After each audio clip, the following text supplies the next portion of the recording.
This is the Beyond the Dojo podcast. I'm Lauren. I'm Jeremiah. We were trying to match the video audio starting, so Jeremiah's like snapping over here. But then, of course, we have the cat playing with her snake toy, so all kinds of clicky sounds. So, like probably 2 months ago now, we had this really funny discussion that came up in our black belt class, and we keep wanting to do a podcast on it, but we still haven't done it.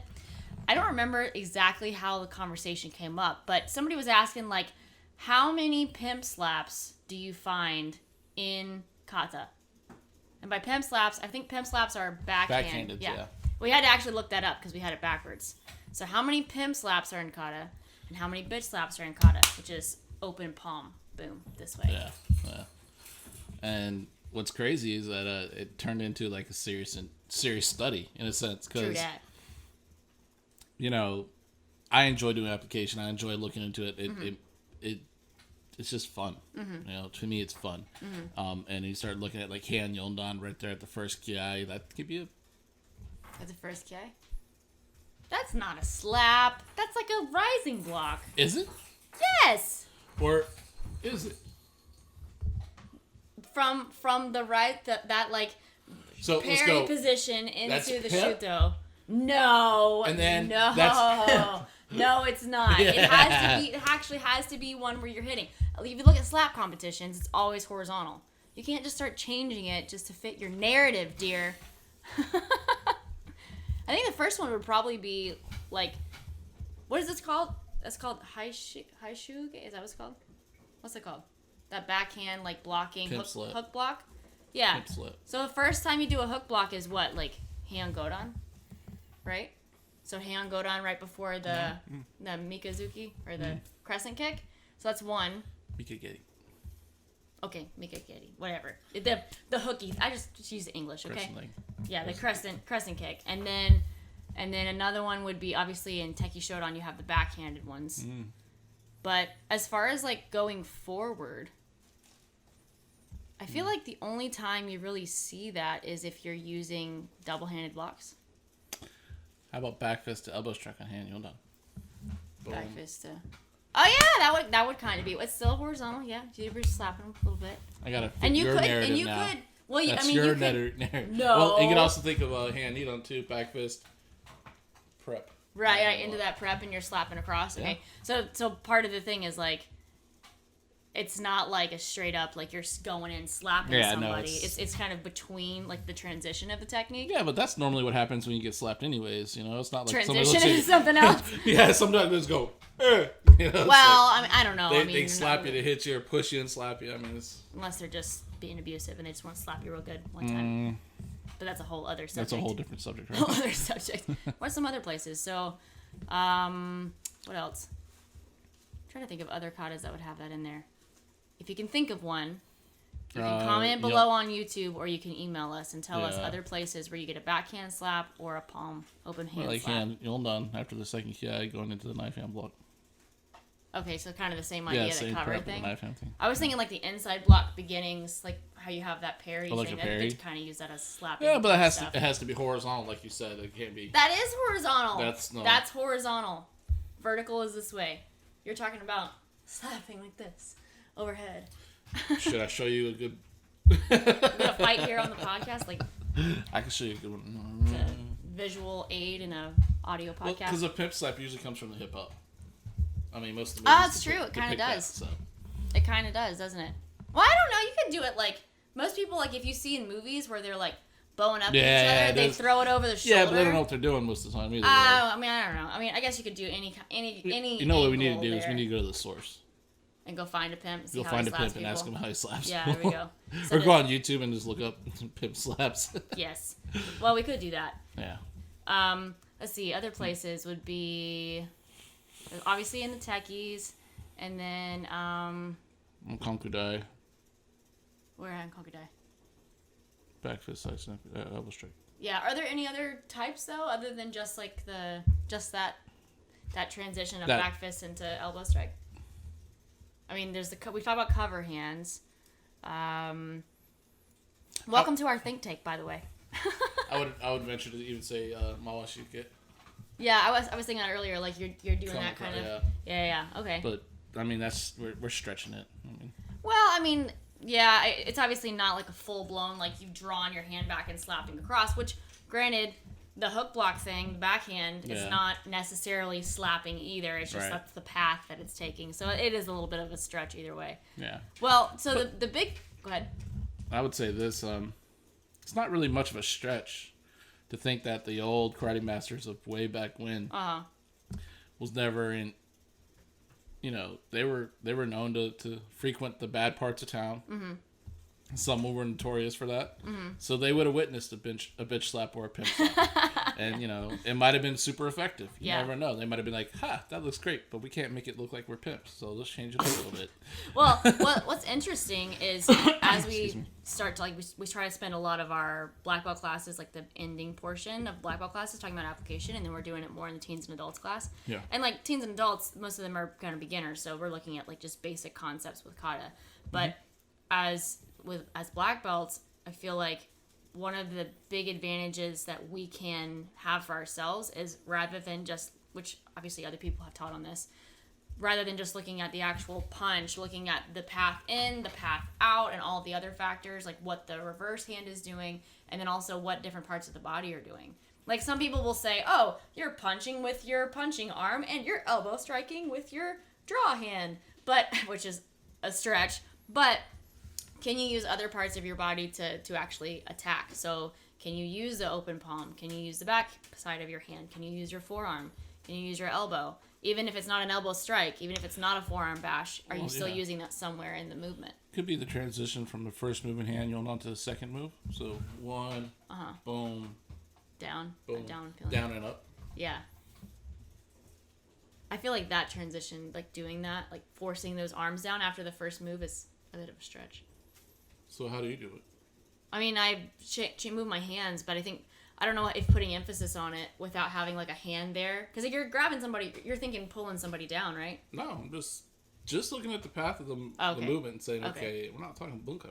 Okay. You know what I'm saying? Like, just the path of something. It is down and up, and it can be. Yeah. I think we did that in class the other day where we have a couple people learning hand yondan, and I asked them, well, what are you doing there? Why is it so important to go from hand knee down with the closed hands to now hand on an open hand? So what's the difference? And they did the same, like one blocking hand, one, and they started, they came up with a pokey idea. Yeah. I was like, well, what if you're blocking and literally smacking somebody? Yeah. And they're like, oh, yeah. Yeah. Well, we did that yesterday with Hyun Godon. So we were doing the first three movements, and it's not just like, so in strength training, there's an eccentric and a concentric portion of the movement, and the concentric portion is usually considered like the active portion of the movement. And I feel like in karate, we focus on that portion too. We focus on the active portion of the movement. If we're doing an inside block, it's the path into the inside block with the blocking arm that we think of as the active portion. Yeah. But what about what happens like after that? Or what about what's happening with the other hand as it retracts? Right. So I was asking them, how do we link together like move number 3, the like stand up, what is it called? The hook punch? Kakizuki? Yeah.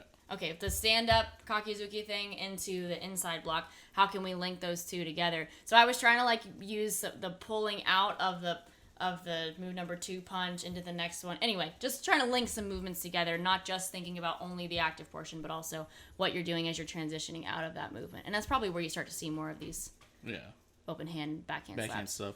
But you could also, you could add them into any move that has that kind of pattern. Yeah. And say, oh, that's a slap, or that's a slap. And, and I think that's like, it's irrelevant to where you're at in application. Like how you see application. You'll start to, like, oh, there's a punch here, there's a punch there, there's this.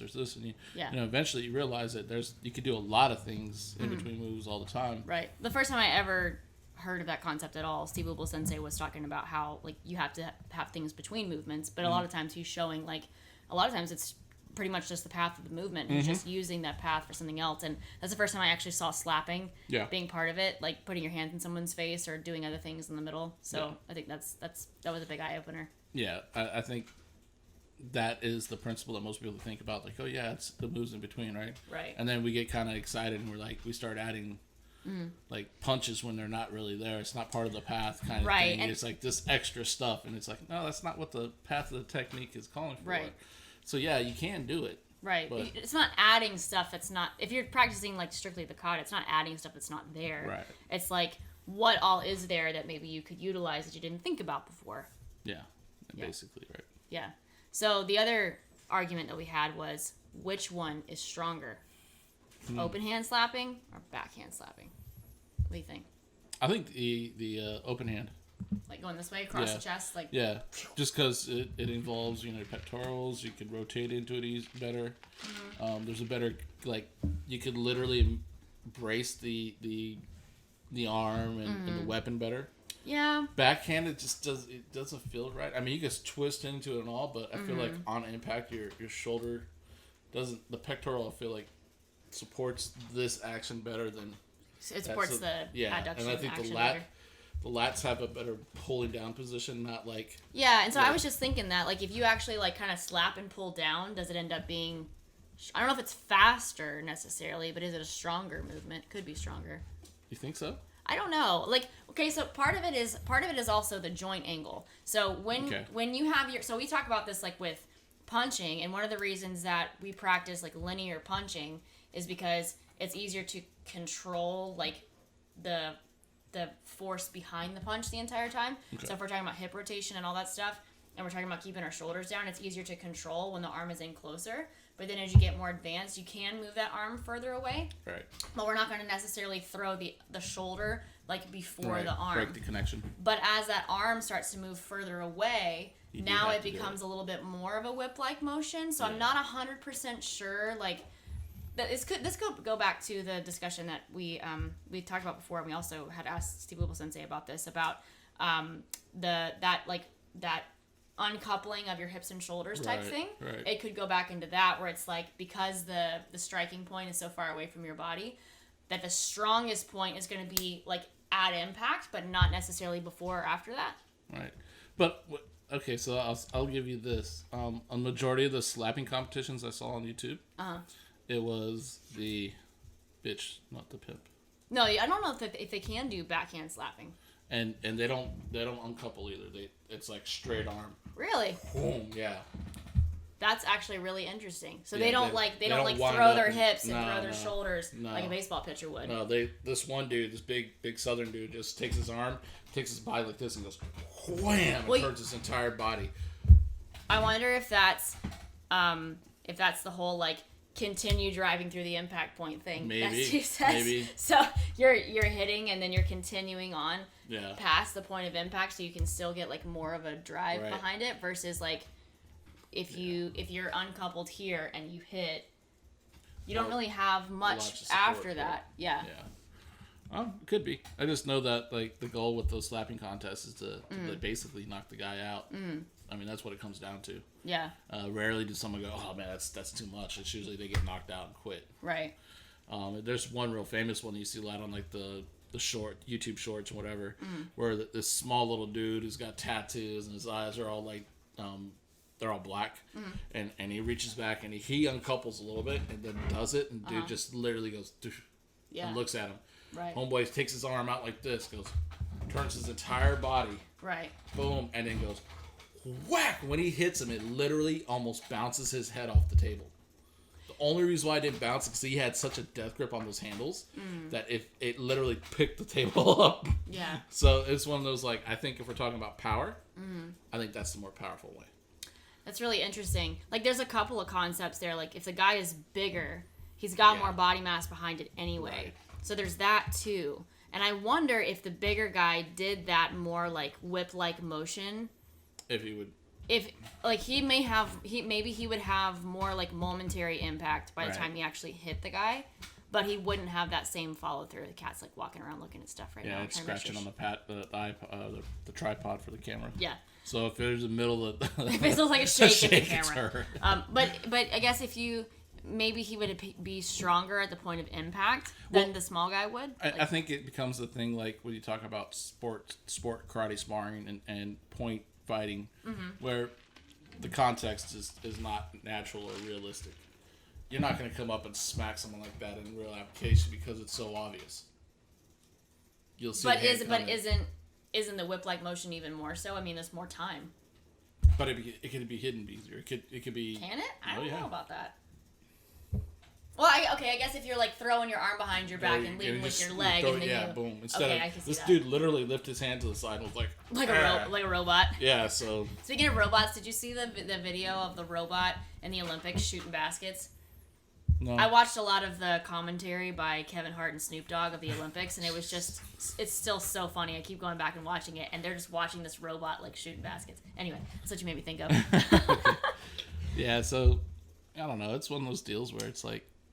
See, like I remember when my mentor used to work on, would work on back fist on the bag, and we would do like two different versions. So we would do a version where you're driving your hip behind the back fist, which is really awkward, but it's strong. But it's super weird to like make that happen without pulling your hip back, and then we do the version where you're pulling your hip away from it, which is not exactly the same concept. I would argue that it's only weird because you're conditioned to do it one way to begin with. Yeah. I think it's a conditioned thing, not a, like, literally, if you would ask someone who'd never done a back fist and just put them in the shape and say twist into it, they would probably pick that up quicker than the hip away. Because the hip away, the hinge action on the hip is, unless you understand and can coordinate that way, it's really awkward. I don't know. I mean, it feels like it's powerful. Natural to uncurl. Like you uncurl your opposite shoulder from your hand. Like, I don't know. To me, that just feels natural versus kind of going with it. It just feels like a blunt object or something. Yeah, I like hip width. I could do both. But no, I like the hip width. It just feels weird. I like the hip width. It's a lot more impact. Like when you hit the bag with the hip behind it, it's noticeably different. Yeah. And what I also notice is on impact, my shoulder don't pop up. I don't like hip away. My shoulder tends to take a little. Yeah, I think everybody does that. Okay, so that's the other thing, is if you're doing a backhand slap, your orientation, like we talked about joint angle earlier, your orientation is also going to make a big difference. So if your shoulder ends up in front of your arm, like you see this even with strength training movements, if your shoulder ends up in front of where your hand is, you end up like too externally rotated with the arm, or the arm is like too like horizontally abducted from the front, then you're not as strong. You're using a lot of like rear delts there, which is a really small muscle. So I guess if you have more of a downward motion, maybe that does help, like kind of re-engage the lats a little bit. I don't know. I think the open hand slaps are probably going to be stronger though. It's probably the reason that they do it in competition like that rather than backhand. Mm-hmm. The other thing too is like, well, it's the physics, right? That's what Uwe Sensei talks about a lot. Is like, I asked him, if you're hitting the face, fist or open hand. Yeah. He said he would do open hand. If I'm going more targets you're hitting. Well, yeah, it's a larger area. Right. On the face, which is smaller, so you're going to get better impact. Sure. But if you hit with a smaller surface, it's more force into a smaller area. Well, ideally. Yeah, but he said it's more effective if you have an open hand. Open hand. Right. Yeah, I can see that. So. Yeah. Well, I mean, they're both open hand. But maybe we should ask him what he would prefer. What would you rather hit someone with? If you had the option. Yeah. Well, when you maybe that's actually, if you guys had the option, what would you rather? Which one would you rather do? And then support your argument. Support your argument. Write a 5-paragraph essay. No. With 2 anecdotes in each tweet your body support. paragraph. Tweet your support. No, don't tweet. We're not on the tweeter. No, but like, was it 26 characters or something? No, we're obviously not on the tweeter. Yeah, but it's in the It's not 26 characters. What is it? It's like 150. It used to be like 150 characters or something. All right, so like that. 150 characters or less in the comments. Huh? Do you know how many words that is? No. I don't either. But it can't be like 5 paragraphs. It's like a couple of very short sentences. What we're trying to say is don't write a dissertation on why you believe it. We won't read it. Because we're not going to read it. We might read it. We might read it if it's funny to us. Well, the other thing is that if you're hitting with the back of your hand, you got so many bones that are right there at the top. Unless you got fat hands, they're right there at the top of your hand. So that's really painful. That's the only thing about training back fists is like if you don't get the angle quite right and you end up hitting with the back of your fist. And those bones are small. It's easily broken. I think so. Yeah, they're pretty. I mean, I broke my last two, and I barely hit something. But that was from like. Yeah, I was punching, but I punched in and curled out. Right. So if you hit with the back of your hand, it's also more dangerous to you versus the front of your hand. Like it stings real bad, but you've got a lot more muscle there. I think when it comes down to a slap, it's more important how your weapon impacts the target, as opposed to backhanded or front-handed. Like this to me is a stronger weapon than Like I could support impact with the front of my hand better than like you were saying. Because if I hit this way, I tend to roll my wrist. It's like I don't have that strength to. Wow, that's really loud. It's an audio podcast. Sorry, guys. You know what I'm saying? Like I don't know. I don't know. Yeah.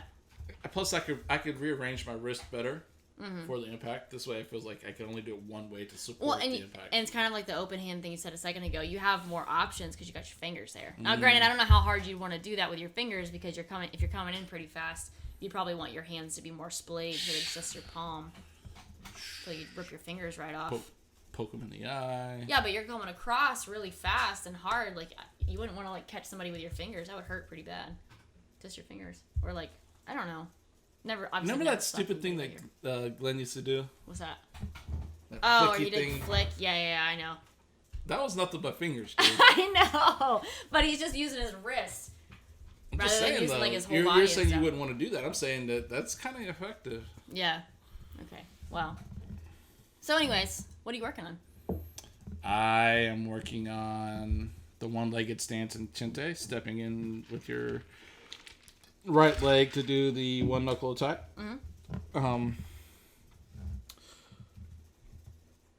So I'm gonna clarify this because some people feel like we're overdoing it in certain things and wasting our time, which is fine. Everybody has their own opinion, but if you've trained, as long as some of us have trained, and I'm talking to guys like, you guys that trained close to 20 years, 30 years, how do you keep yourself motivated in your own training, right? And some guys, it's about the prestige, going for the next rank, going for this or that.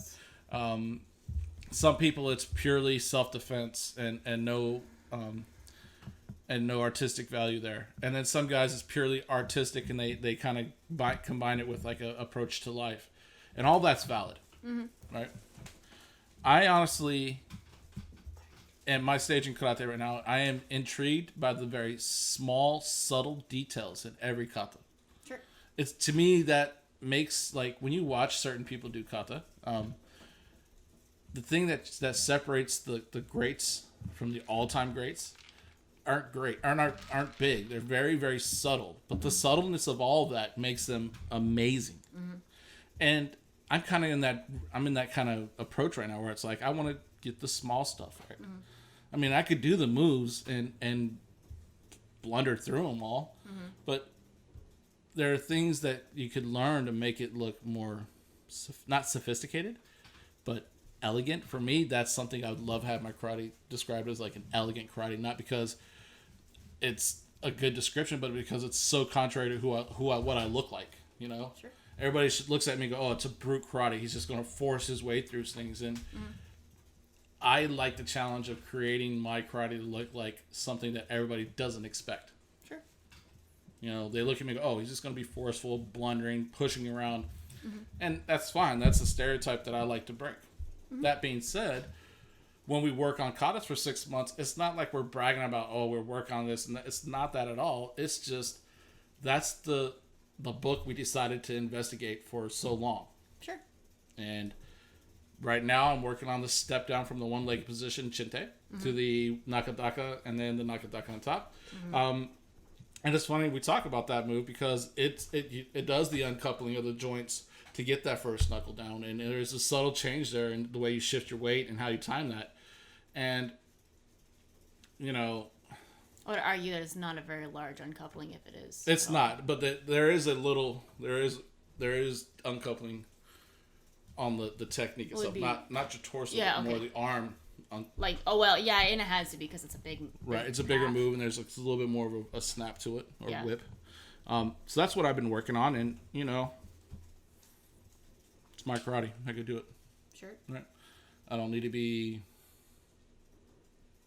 validated by anybody else because what I feel like I'm getting more of is people kind of shrugging it off as if it's a waste of time. And I think that's honestly a reflection of where they're at in their own karate and what they see, how they see martial arts. It's some people see it purely martial and some people see it as purely art, and I'm kind of trying to combine the two because that's what I like. So snap. No, it's not trying. It's one of those things that you deal with people making comments about your karate, and that's normal in karate. That's normal how we train. It's normal. Everybody has their opinion. I just think it's a shame that they're very opinionated about other people's stuff, and then when it comes down to what they do, they don't want to hear about it. They don't even want to listen to anybody else's different perspective or approach, and it's, that's a shame. Well, thus is life. Thus is life, right? That's how people are about everything, I think. Yeah. You can't always please everybody, but sometimes I wish, and in life too, I wish people would go, okay, this is how I see it. Mm-hmm. That's how they see it. Mm-hmm. I'm okay with being different. Right. And if it conflicts what you believe in, and to the point where you're going to be abrasive or argumentative over it, then just choose not to say anything. Sure. Well, one of the coolest things I learned in college was we actually had an argumentation class, and literally one of the things the teachers said is like, arguing is not inherently negative. It's good to have an argument because essentially you're able to support your points, and you're also able to like strategically validate what another person is saying without necessarily saying I completely agree with you, but is this what you're saying? Okay, this is what you're saying. I understand what you're saying, but this is what I'm saying. This is how it's different, whatever. I feel like that concept was really helpful in getting started in karate. I was a Nidan at the time, so being able to have these more in-depth conversations that way, where it's like we're not going to agree on everything, and sometimes it does rub me the wrong way when we disagree on stuff, but I can know that like I can basically, I have the skills to be able to support my main points. So whenever you are around people that don't see things the same way as you, it's difficult to not take it personal, but I think we do a pretty okay job at that sometimes, being able to say like, hey, this is how I look at it, and yeah, I don't agree with you. I think that's a good thing about our really close circle is that when we do talk about things, it's okay to disagree. Yeah. It's okay to disagree. Sure. You don't have to be on the same page. It's your karate. And then sometimes you run across people that you want to pimp slap them. Yeah, well, not necessarily that way, but it's like you kind of wonder. It's like they've drinking their own Kool-Aid for so long that that's the only flavor they know. And they claim to be open-minded, but then when you have discussions with them, and this happens more than once. It's not like a rarity. I wouldn't complain about it if it was just one individual. It happens all the time. Sure. And it's like to a point where it's like, okay, don't claim to be open-minded when only thing you're concerned with is what you're taught at your dojo. Sure. We're trying to create this critical thinking kind of approach, and part of critical thinking is having legitimate arguments to improve the understanding of something. Not only by being able to support what you argue, but to understand other people's perspective and go, well, that might work for them. Right. Well, I think there's an argument to be made that there's this quote, and I don't remember who it's by, but it's like, be open-minded, but not so open-minded that your brain falls out. So, but there's also like there's also this idea of like, don't fancy yourself to be open-minded and you're not actually being open-minded at all. I think being open-minded enough to be able to take in other ideas and then assess them critically, that's the point of being open-minded. Yeah. I don't feel like being open-minded just for the sake of it, for the claim that, oh, I listen to everybody and try everybody's stuff and I just do everybody's thing. It's not that. Nah. It's listening and being able to develop a critical eye and be able to like have a filter as things come in and be like, okay, how does this fit with my understanding of karate? Does it fit? Right. Right. Is this person explaining this the way that I understand it, or are they explaining it in a way that's not correct, or is it just different terminology? Whatever. Anyway, I think all that is valid. Yeah. I mean, it even goes into organizations where they're like, the ones that claim to be the most open-minded ones are the ones that are very, very closed-minded. Mm-hmm. They have their way and they adhere to it, and that's it. Yeah. So it's one of those deals, man. Yeah. What are you working on? Wow. He's working on a lot right now. It's my turn. It's just one of those things that have been, you deal with on a daily, not a daily basis, but on a pretty consistent basis. And when you're in communication with other people, when you're training with different people and everything else, and you want to be mindful of what you say and you're respectful of what they do, and then sometimes you run into people that just like, they aren't what they say they are. You know, and that's just, it's like, it's a shame, man. It's like you feel like you're getting catfished. For sure. You know, and it's like, ugh. So, weirdly enough, one of the things I'm working on, it's kind of along the same lines of this, like, angular momentum thing you've got with your arm, is that same section in Chinte on the Nakadaka. I always get the name of that mixed up in my head, but the middle knuckle fist doodad. Driving behind the first one, but then also especially the second one. So I had this drill pop in my head today. I'm not going to share it until I actually try it, but I'm trying my best to drive my hip and back leg behind that second knuckle thing, but and it was timed okay, but then I kind of lost control of my pelvis and my trunk, and then it turned into this forward-leaning thing. That's what I did too. So right, and so I'm trying to not do that. I'm trying to instead like keep everything centered up, but it's weird because it's harder because the arm movement is so much bigger than just doing a punch. Like when it's, and this goes back to why we practice straight punching as opposed to just doing hook punches at first. Like it's easier to control that rotation when that arm is closer to your body versus now as it starts to go away, it's harder to keep everything moving together, and part of that's probably the speed of the arm as well. But anyway, so I'm working on sorting that out and being able to do that, basically like use the same hip rotation from Zenkusadach, doing a reverse punch, and being able to apply that in stance transitions, but then also being able to apply that with larger movements with my arms. So we're going to see how this goes. So to quote Nishiyama sensei, too top heavy. Too top side. That's what Steve said. Too top side. I had someone yesterday in the intro class. I asked them what this block overhead was, and I had told them it was rising block or up block or whatever. So they said it's top block. So indeed, it is top block. Yeah. Cool. Awesome. Well, thanks for listening to our musings about pimp and bitch slapping. No. Don't try that on your friends. It's not nice. Unless they ask for it. And you're welcome to comment on our whatever below. This turned into a very random podcast. Yeah. But that's okay. Yeah. You listened, so we still love you. Yeah, and if you did listen all the way through, thank you. Thank you very much. No. Okay, bye! All right, bye.